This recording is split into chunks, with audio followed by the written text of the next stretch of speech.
Hi all welcome back to my channel. അപ്പോൾ ഇന്ന് നമ്മൾ വന്നിട്ടുള്ളത് ഒരു ചിക്കൻ കട്ട്ലറ്റിൻ്റെ റെസിപ്പി, അതേപോലെ തന്നെ നമ്മുടെ ബനാന ചിപ്സിലെ കായ ചിപ്സ് എന്ന് പറയുന്നത് നമ്മളോടൊക്കെ. അപ്പോൾ അതിൻ്റെ റെസിപ്പി ആയിട്ടോ വന്നിട്ടുള്ളത്. അപ്പോൾ നമുക്ക് നേരെ റെസിപ്പിയിലോട്ട് പോവാം കേട്ടോ.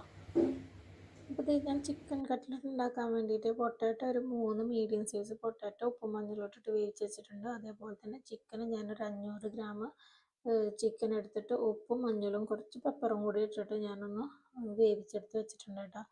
എന്നിട്ട് ഞാൻ ചെറുതായി കട്ട് ചെയ്തെടുത്ത് വെച്ചിട്ടുണ്ട്. പിന്നെ ഇത് നമ്മുടെ വലിയ ഉള്ളില്ലേ, അത് 2 തന്നെ ചെറുതാക്കി കട്ട് ചെയ്തിട്ട് പാനിൽ 2 ടേബിൾ സ്പൂണോളം കോക്കനട്ട് ഓയിൽ ഒഴിച്ചിട്ട് അതൊന്ന് ഞാൻ ചെറുതായിട്ടൊന്ന് പച്ച സ്മെല്ലൊക്കെ പോകുന്നവരെ ഒന്ന് വാട്ടിയെടുക്കുന്നുണ്ട് കേട്ടോ. അധികമായിട്ട് വാടൊന്നും വേണ്ട കേട്ടോ. ഇപ്പോൾ അതിലോട്ട് ഞാൻ 3 ടേബിൾ സ്പൂണോളം ജിഞ്ചർ ഗാർലിക് പേസ്റ്റ് ഇല്ലേ, അതും കൂടി ഇട്ട് കൊടുത്തിട്ട് ഒന്ന് നല്ലതുപോലെ അതിൻ്റെ പച്ച സ്മെല്ലൊക്കെ ഒന്ന് പോയി ഒന്ന് നല്ലതുപോലെ ഒന്ന് ട്രാൻസ്പാരൻ്റ് ആയിട്ട് വന്നാൽ മതിട്ടോ. നമ്മുടെ വെല്ലുള്ളില്ലേ ഒന്ന് ട്രാൻസ്പാരൻ്റ് ആയിട്ട് വന്നാൽ മതി, അല്ലാണ്ട് നല്ലതുപോലെ വാടണ്ട കേട്ടോ. ഇപ്പോൾ നമ്മുടെ ഉള്ളിയൊക്കെ നല്ലതുപോലെ വാടി വന്നിട്ടുണ്ട് കേട്ടോ. എന്നിട്ട് ഇനി ഇതിലോട്ട് നമ്മൾ ഇട്ട് കൊടുക്കുന്നത് ഒരു 1/2 ടീസ്പൂണോളം മഞ്ഞൾപ്പൊടി ഇട്ട് കൊടുക്കുക. എന്നിട്ട് അതിൻ്റെ റോസ് സ്മെല്ലൊക്കെ ഒന്ന് പോയതിന് ശേഷം നല്ലതുപോലെ മിക്സ് ചെയ്ത് കൊടുത്തതിന് ശേഷം പിന്നെ അതിലോട്ട് ഇട്ട് കൊടുക്കേണ്ടത് പെപ്പർ പൗഡർ ഇല്ലേ, അതൊരു 1/2 ടീസ്പൂൺ ഇട്ട് കൊടുക്കുക. പിന്നെ 1 ടീസ്പൂണോളം ചില്ലി പൗഡറും കൂടി ഇട്ട് കൊടുത്തിട്ട് ഒന്നങ്ങ് മിക്സ് ചെയ്ത് കൊടുത്തതിന് ശേഷം പിന്നെ അതിലോട്ട് ഇട്ട് കൊടുക്കേണ്ടത് മീറ്റ് മസാല ഇല്ലേ, അതൊരു 1/2 ടീസ്പൂൺ ഇട്ട് കൊടുക്കുക.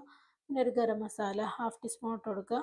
എന്നിട്ട് നല്ലതുപോലെ മിക്സ് ചെയ്തതിന് ശേഷം പിന്നെ അതിലോട്ട് ഇട്ട് കൊടുക്കേണ്ടത് നമ്മൾ ചില്ലില്ലേ, ഗ്രീൻ ചില്ലി, അത് ഞാൻ 3 ഒന്ന് കട്ട് ചെയ്ത് വെച്ചിട്ടുണ്ട്. അതും കൂടി ഇട്ട് കൊടുത്തിട്ട് മിക്സ് ചെയ്തതിന് ശേഷം പിന്നെ നമ്മൾ ചിക്കൻ ചെറുതാക്കി കട്ട് ചെയ്ത് വെച്ചേക്കുന്നതന്നെയല്ലേ, നിങ്ങൾക്ക് വേണമെങ്കിൽ മിക്സിയിലിട്ടിട്ടൊന്ന് ക്രഷ് ചെയ്തിട്ട് എടുക്കാം കേട്ടോ. എന്നിട്ട് ഇതിലോട്ട് ഇട്ട് കൊടുക്കുക. എന്നിട്ട് നല്ലതുപോലെ മസാല എല്ലാ ഭാഗത്തേക്കും ആവുന്ന പോലെ നമ്മൾ നല്ലതുപോലെ ഒന്ന് മിക്സ് ചെയ്ത് കൊടുക്കണം കേട്ടോ. ചിക്കൻ ഇട്ട് കഴിഞ്ഞാൽ ചിക്കനിലൊക്കെ നല്ലതുപോലെ മസാല പിടിക്കണം. എന്നിട്ട് ഞാൻ ആ ചിക്കനിൽ പിന്നെ കറിവേപ്പിൻ്റെ ഇല ചിക്കനിൽ കൂടെ തന്നെ കേട്ടോ ഞാൻ കട്ട് ചെയ്ത് വെച്ചിട്ടുള്ളത്. അപ്പോൾ അതും കൂടി ഇട്ടിട്ട് നല്ലതുപോലെ മിക്സ് ചെയ്തിട്ട് മസാല എല്ലാ ഭാഗത്തേക്കും എത്തിയതിന് ശേഷം പിന്നെ നമ്മൾ ഇതിലോട്ട് ഇട്ട് കൊടുക്കേണ്ട പൊട്ടാറ്റോ അല്ലേ, പൊട്ടാറ്റോ ഞാനൊരു 3 മീഡിയം സൈസ് പൊട്ടാറ്റോ വേവിച്ച് വെച്ചിട്ടുണ്ടായിരുന്നു. ഉപ്പും മഞ്ഞളും ഇട്ടിട്ട് അതും കൂടി ഇട്ട് കൊടുത്തിട്ട് നല്ലതുപോലെ നമ്മളിതൊന്ന് ഉടച്ചെടുക്കണം കേട്ടോ. പിന്നെ പൊട്ടാറ്റോ എടുക്കുമ്പോൾ നമ്മൾ ശ്രദ്ധിക്കേണ്ടത് ചിക്കനേക്കാളും കുറേ അധികമായി പോകരുത് കേട്ടോ പൊട്ടാറ്റോ. അപ്പോൾ അങ്ങനെ ആകുമ്പോൾ ചിക്കൻ്റെ ടേസ്റ്റ് കിട്ടില്ല, പൊട്ടാറ്റോയുടെ ടേസ്റ്റ് കിട്ടും. അതുപോലെ തന്നെ നമ്മൾ കട്ട്ലറ്റ് ഉണ്ടാക്കുമ്പോൾ നമ്മൾ പൊടിഞ്ഞു പോലും പൊട്ടിപ്പോവുകയൊക്കെ ചെയ്യും. അപ്പോൾ ഇത് രണ്ടും കറക്റ്റായെങ്കിൽ മാത്രമേ കേട്ടോ നല്ല പെർഫെക്റ്റ് ആയിട്ട് നമുക്ക് കട്ട്ലറ്റ് കിട്ടുള്ളൂ. അപ്പോൾ ഇതിലോട്ട് ഞാൻ മല്ലിയുടെ ഇലയില്ലേ, അത് ചെറുതാക്കി അരിഞ്ഞതും കൂടി ഇട്ട് കൊടുത്തിട്ട് പിന്നെ ഇതിലോട്ട് ഞാനിതിൽ 1 ടേബിൾ സ്പൂണോളം ലെമൺ ഒഴിച്ച് കൊടുക്കുന്നുണ്ട് കേട്ടോ. അപ്പോൾ അതിൻ്റെ നിന്ന് മിസ്സായി പോയിട്ടുണ്ട്. അപ്പം നിങ്ങൾ ലെമണും കൂടി 1 ടേബിൾ സ്പൂൺ ഒഴിച്ച് കൊടുക്കുക. എന്നിട്ട് നല്ലതുപോലെ മിക്സ് ചെയ്തിട്ട് നിങ്ങൾക്ക് ഇഷ്ടമുള്ള ഷേപ്പിനനുസരിച്ചിട്ട് ഷേപ്പാക്കി എടുക്കാം കേട്ടോ. ഞാനിവിടെ റൗണ്ട് ഷേപ്പിലാണ് ചെയ്തെടുക്കുന്നത്. നിങ്ങൾക്ക് നിങ്ങളുടെ ഇഷ്ടമുള്ള ഷേപ്പിനനുസരിച്ചിട്ട് നിങ്ങൾക്ക് ഷേപ്പ് ചെയ്തിട്ട് എടുക്കാവുന്നതേ ഉള്ളൂ കേട്ടോ. എന്നിട്ട് ഇത് ഷേപ്പാക്കി എടുത്തതിന് ശേഷം നമ്മൾ എഗ്ഗില്ലേ, എഗ്ഗൊന്ന് ബീറ്റ് ചെയ്ത് വെച്ചിട്ട് എഗ്ഗും ബീറ്റ് ചെയ്തതിന് ശേഷം നമ്മളിത് എഗ്ഗിൽക്കൊന്ന് ഡിപ്പ് ചെയ്ത് കൊടുത്തതിന് ശേഷം നമ്മൾ ബ്രെഡ് ക്രംസിലിട്ടിട്ട് ഇത് കോട്ട് ചെയ്തെടുക്കണം. അപ്പം എൻ്റെ കയ്യിൽനിന്ന് ആ ഒരു കോട്ട് ചെയ്തിട്ട് എടുത്ത് വെക്കണ വീഡിയോ പോയിട്ടുണ്ട്. വീഡിയോ പോയതാണോ എനിക്ക് വീഡിയോ എടുക്കുമ്പോൾ പിന്നെ നമുക്ക് ഇങ്ങനെ വരില്ല, അപ്ഡേഷനൊക്കെ വരില്ലേ, അപ്പോൾ റെക്കോർഡ് ആവാണ്ട് പോയതാണോ എന്ന് എനിക്ക് സംശയമുണ്ട്. കിട്ടിയിട്ടില്ല, എനിക്ക് എഡിറ്റ് ചെയ്യുന്ന സമയത്ത് വീഡിയോ കിട്ടിയില്ല കേട്ടോ. അപ്പോൾ ഞാനത് എഗ്ഗിൽ മുക്കിയിട്ട് ഞാൻ ബ്രെഡ് ക്രംസിൽ കോട്ട് ചെയ്തിട്ട് എടുക്കുന്നുണ്ട്. പക്ഷെ അത് എല്ലാം കൂടി അങ്ങനെ ചെയ്ത് വെച്ച വീഡിയോ എൻ്റെ ഇത് മിസ്സായി പോയിട്ടുണ്ട് കേട്ടോ. അപ്പോൾ അതെ ഞാനിങ്ങനെ ഇതാക്കിയിട്ട് എടുക്കുന്നുണ്ട്. എന്നിട്ട് നമുക്കത് ഓയിൽ തന്നെ കേട്ടോ ഞാൻ എടുത്തിട്ടുള്ളത്.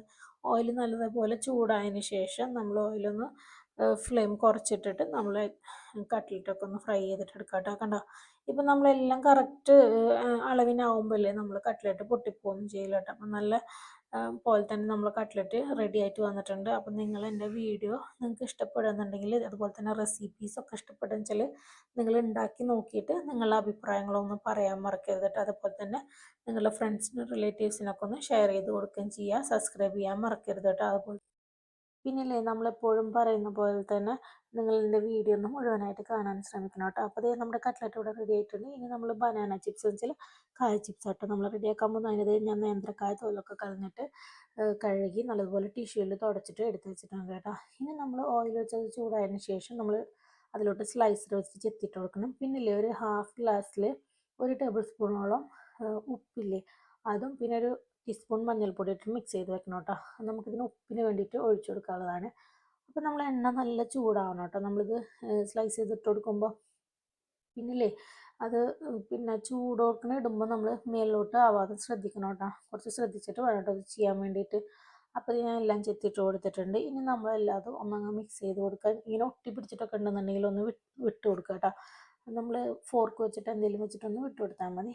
ഇപ്പോൾ ഇതേ ചിപ്സ് ഇങ്ങനെ നല്ലതുപോലെ ഫ്രൈ ആയി വരില്ലേ, ആ സമയത്ത് നമ്മൾ ഉപ്പും മഞ്ഞളും ഇട്ട് കൊടുത്തിട്ട് നമ്മളൊന്ന് മിക്സ് ചെയ്തിട്ട് അതിൻ്റെ ബബിളൊക്കെ നിന്ന് കഴിഞ്ഞാൽ നമുക്കിത് കോരിയെടുക്കാം കേട്ടോ. ഇത് ഫുൾ ടൈം നമ്മൾ നല്ല ഹൈ ഫ്ലെയിമിൽ തന്നെ ആയിട്ട് അത് ചെയ്യേണ്ടത്. നമ്മൾ ഫ്ലെയിം കുറച്ചിട്ടിട്ടുണ്ടെങ്കിൽ എന്താണെന്ന് വെച്ചാൽ എണ്ണ കുടിച്ചു പോകും.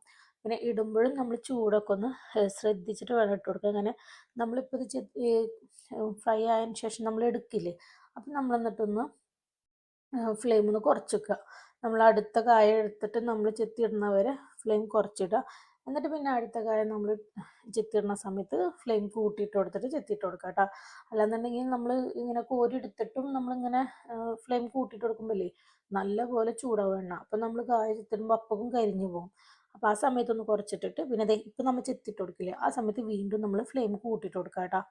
അപ്പം അങ്ങനെ നമ്മൾ കായ ചിപ്സ് ഞാൻ ഉണ്ടാക്കാറ് അങ്ങനെയാണ്. എനിക്ക് എപ്പോഴും നല്ലതുപോലെ തന്നെ ആയി വരാറുണ്ട്. നമ്മൾ ഷോപ്പിൽ നിന്നൊക്കെ വാങ്ങുന്നതിനെക്കാട്ടും നല്ല ടേസ്റ്റ് ഉണ്ടാവാറുണ്ട് കേട്ടോ നമ്മൾ വീട്ടിൽ കായ ചിപ്സ് ഉണ്ടാക്കുമ്പോൾ. പിന്നില്ലേ ഞാൻ ഈ വീഡിയോ ഒക്കെ ഓണത്തിന് മുമ്പ് റെഡിയാക്കി വെച്ചിട്ടുണ്ടായിരുന്നു. പിന്നെ കുറച്ച് ഹെൽത്ത് ഇഷ്യൂസ് ഒക്കെ കാരണം നമുക്ക് വീഡിയോ ഒക്കെ ഡിലേ ആയി പോകുന്നത് അതുകൊണ്ടാണ്. പിന്നെ ഇടയ്ക്ക് എനിക്ക് വയ്യാതായിട്ടും പിള്ളേർക്ക് വയ്യാതായിട്ടൊക്കെ വീഡിയോസ് ഡിലേ ആയി പോകുന്നത് അതുകൊണ്ടാണ് കേട്ടോ. പിന്നെ ഒട്ടിപ്പിടിച്ചിട്ടുണ്ടെന്നുണ്ടെങ്കിൽ നമ്മൾ ഫോർക്ക് വെച്ചിട്ടോ അല്ലെങ്കിൽ നല്ല നമ്മുടെ കത്തിയൊക്കെ എന്തെങ്കിലുമൊക്കെ വെച്ചിട്ട് നമ്മളൊന്ന് വിട്ട് കൊടുത്താൽ മതിയിട്ട്. അങ്ങനെ അധികമായിട്ട് ഒട്ടിപ്പിടിക്കൊന്നുമില്ല.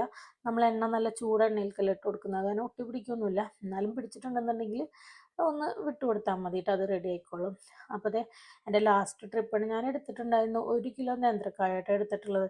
പിന്നെ നമ്മൾ ഷോപ്പിൽ നമ്മൾ മേടിക്കില്ലേ, നമ്മൾ പച്ചക്കറിയൊക്കെ മേടിക്കുന്ന ഷോപ്പിൽ ചോദിച്ചാൽ അവരോട് ചോദിച്ചാൽ മതിയിട്ട്. ഇനി അറിയില്ല എന്നുണ്ടെങ്കിൽ നേന്ത്രക്കായ ഏത് മൂപ്പിനാണെന്ന് നമുക്ക് ചിലവർക്ക് അറിയില്ലല്ലോ ചിപ്സ് ഉണ്ടാക്കാൻ എടുക്കുന്നത്. അപ്പോൾ അത് അവരോട് ചോദിച്ചാൽ മതി കേട്ടോ. അപ്പോൾ അവർ നമുക്ക് എടുത്ത് തരും കേട്ടോ എങ്ങനത്തെ കായാണ് നമ്മൾ ചിപ്സിന് ഉണ്ടാക്കാന്നുള്ളത്. അപ്പോൾ ദേ നമ്മുടെ ചിപ്സ് റെഡി ആയിട്ടുണ്ട് കേട്ടോ. നല്ല ക്രിസ്പി ആയിട്ടുള്ള നല്ല ടേസ്റ്റുള്ള ചിപ്സ് തന്നെയാണ്. നിങ്ങളൊക്കെ ഒന്ന് ഉണ്ടാക്കി നോക്കിയിട്ട് നിങ്ങളുടെ അഭിപ്രായങ്ങളൊക്കെ ഒന്ന് പറയണം കേട്ടോ.